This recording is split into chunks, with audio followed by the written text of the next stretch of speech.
Good morning everyone! Today is another day.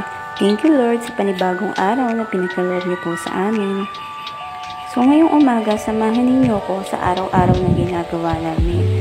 Every morning, gumigising kami ng umaga dahil 7 AM ang pasok ng anak ko.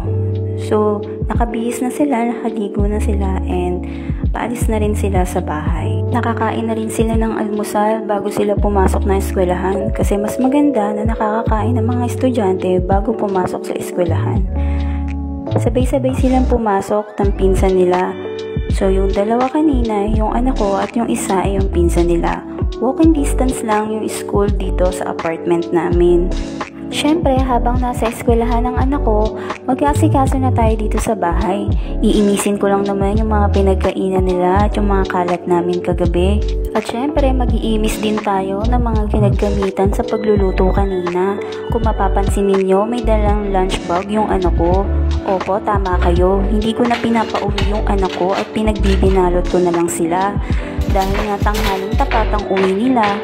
At delikado na rin yung pag-aalis pa sila sa eskwelahan. Alam niyo naman ngayon, uso ngayon ang mga nangunguha ng bata at mga di kilalang tao. Kaya naninigurado na rin ako na doon na lang sila kumain ng tanghalian nila. Kaya pinagbabaon ko na lang din sila ng pinalot para sa tanghalian nila. Kung mapapansin niyo, wala masyadong hugasad ngayon. Dahil kagabi, inutusan ko yung anak ko maghugas ng pinggan. Tinuturuan ko nga pala sila na maghugas na rin ng pinggan para nakakatulong na rin sila sa akin. Hindi naman masama na matuto yung bata sa paglilinis ng bahay o paghuhugas ng pinggan.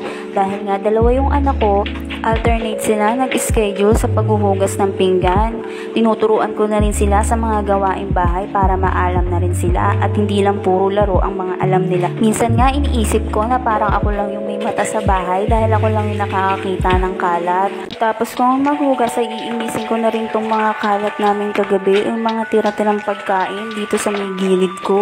Ako nga'y naiinis na sa mga aso dito dahil yung mga basura dito ay lagi na lang ginagalaw. Kaya nga pinalitan ko na yung lagay ng basurahan namin. Yung bang parang may lock na container, doon ko na nilalagay yung mga basura namin para hindi niya na nagagalaw o na-open yung basurahan.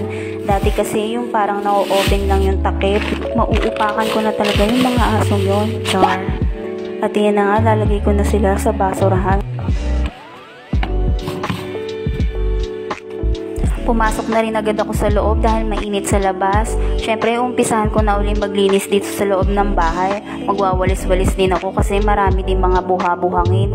Kung mapapansin ninyo, walang linoleum o sapin yung sahig namin. Kasi nga, last year binaha yung apartment na tinitirahan namin ngayon. Ito ang loob ng bahay, inabot ng gatuhod yung baha. At kapag lumabas ka nga dun sa labas ng bahay namin, ay gabewang na yung baha. Dito nga pala sa apartment namin ay malapit lang kami sa ilog. Kaya nadala na rin ako na maglagay ng linoleum o sapin dito sa bahay kasi nga pabago-bago ang panahon. Lalo na nung isang araw ang lakas na naman ng ulan. Minsan nga kinakabahan ako at baka magbaha na naman. Kung sasabihin ninyo bakit hindi kami lumipat ng bahay, sa totoo lang nakakailang lipat na kami ng bahay. Dahil nga ito yung malapit sa school kaya ito yung pinili namin para hindi na kami masyadong lalayo pa sa eskwelahan na pinapasukan ng anak ko. Nagwalis-walis na nga rin ako dito sa may likod ng pintuan at sa iba pang sulok ng bahay. Ang dami rin kasing mga buha-buhangin. Ewan ko ba kung sa mga nanggagaling yung mga yan.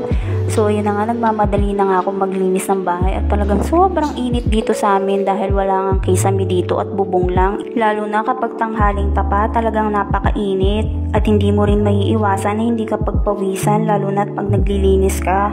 At hanggang dito na lang muna ang video na gagawin ko. Samahan nyo pa ako sa mga susunod na video na gagawin ko. Kita-kits na lang ulit tayo. Thank you for watching.